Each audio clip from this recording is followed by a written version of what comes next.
বন্ধুরা আজকে দেখো খিচুড়ির থালি নিয়ে চলে এসেছি। এই বৃষ্টির দিনে মনে হলো একটু গরম গরম খিচুড়ি খাই, তা বাচ্চারা বললো মা ডিমের খিচুড়ি খাবো, তাই জন্য বানিয়ে ফেললাম ডিমের খিচুড়ি। ডিমের খিচুড়ি নিয়েছি, দেখো আলু দিয়ে ডিম দিয়ে খিচুড়ি করেছি, তার সঙ্গে নিয়েছি আলু ভাজা, আর নিয়েছি মুসুর ডালের পেঁয়াজি করেছি, মুসুর ডালের পেঁয়াজি, আমের চাটনি,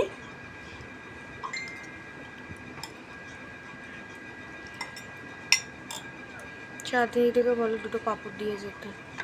এই দুটো পাঁপড় দিয়ে যা তাড়াতাড়ি। আর তার সঙ্গে দিয়েছি একটু গ্রিন চিকেন। সব কিছু মিলিয়ে একাকার করে দিয়েছি আজকে খিচুড়ির থালিটা। দেখো তোমাদের সবার কেমন লাগে। পাঁপড় ভাজাটা বাদ যায় না যেন, পাঁপড় ভাজাটা মাঝখানে দিয়ে দিলাম।